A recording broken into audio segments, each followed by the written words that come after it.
We guard our hearts by spending time in God's Word because His truth corrects our thinking.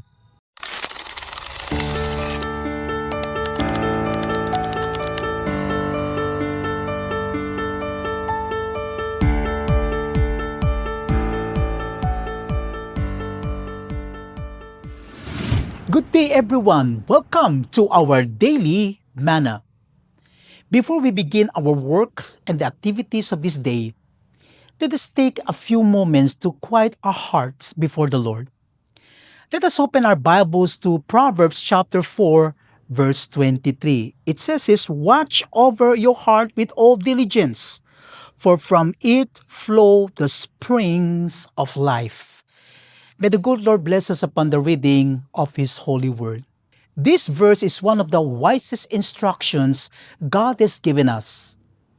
Notice that Solomon does not say, guard your money, guard your reputation, or even guard your career. Instead, he says, above all else, guard your heart. Why? Because the heart is the source of everything we think, say, and do. Our attitudes, our words, and our decisions and our relationships all flow from it or from what is happening inside our hearts. When we look at the world today, we see many heartbreaking situations. We hear about violence in schools, conflicts in workplaces, broken relationships in families, misunderstandings among friends, and even divisions within churches. We often focus on the outward problems and ask, why is this happening? However, God's Word directs us to look deeper. Every hurtful word begins as a thought. Every act of anger begins with an emotion that was left unchecked. Every broken relationship often starts with pride, bitterness, jealousy, unforgiveness, or resentment that was allowed to grow in the heart.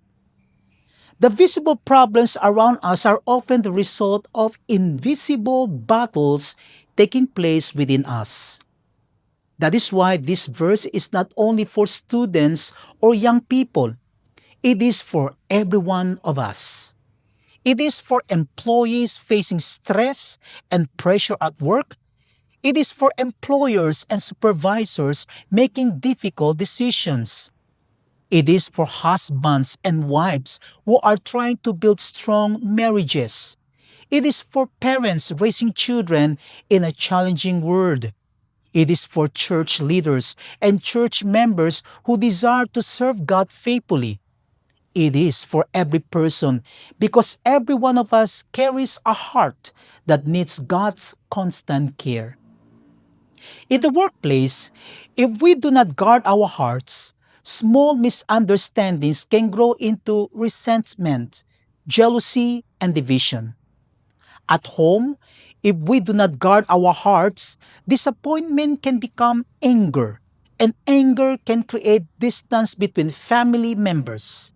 In the church, if we do not guard our hearts, pride and unforgiveness can weaken our unity and hinder our witness. Even in public places, when people allow hatred and frustration to rule their hearts, the result is conflict instead of compassion. The condition of our hearts determines the quality of our relationships and the direction of our lives. The good news is that God does not simply tell us to guard our hearts without giving us help. He invites us to surrender our hearts to Him every day. We guard our hearts by spending time in God's Word because His truth corrects our thinking. We guard our hearts by praying because prayer keeps us connected to the one who gives peace. We guard our hearts by forgiving others because unforgiveness only imprisons us. We guard our hearts by allowing the Holy Spirit to examine our motives, attitudes, and desires.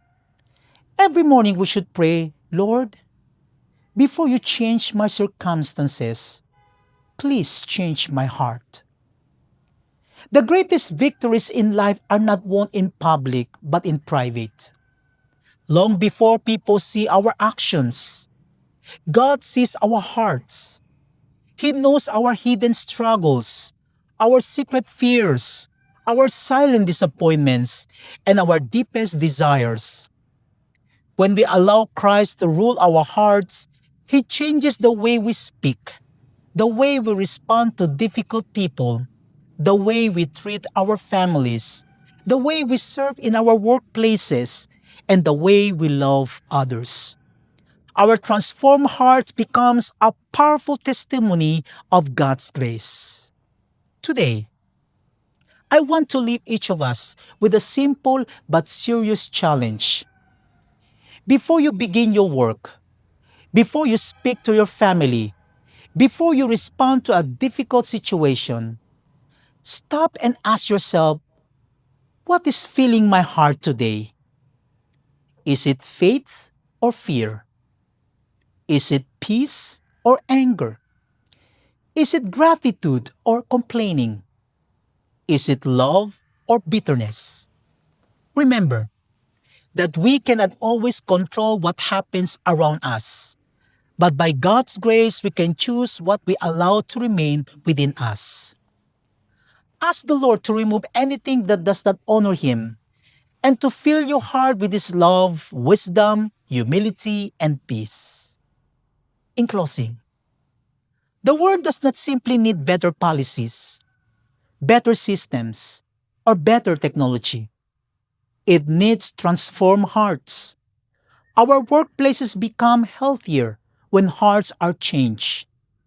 Our homes become stronger when hearts are healed. Our churches become united when hearts are humble. Our communities become safer when hearts are surrendered to Christ.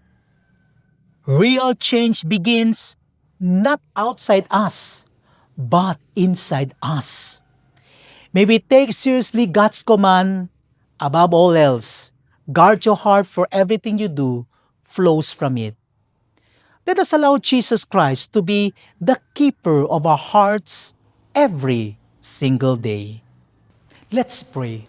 Our gracious Heavenly Father, thank you for speaking to us through your word today. Thank you for reminding us that the condition of our hearts shapes the direction of our lives.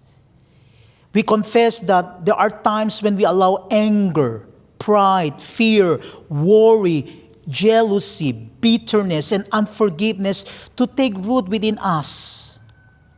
Lord, forgive us and cleanse our hearts. Fill us instead with your love, your peace, your wisdom, and your grace. Today we pray for every one of us. Guard our hearts as we go to work, as we return to our homes, as we serve in our churches, and as we interact with people in our communities. Help us to speak words that build others up, to show kindness instead of harshness, patience instead of anger, and forgiveness instead of resentment. Make us instruments of your peace wherever you places us. We also lift up every family represented here today. Protect our loved ones, strengthen our relationships, and keep our homes centered on you. Bless our workplaces with unity, integrity, honesty, and mutual respect. May those who work with us see the character of Christ reflected in our lives.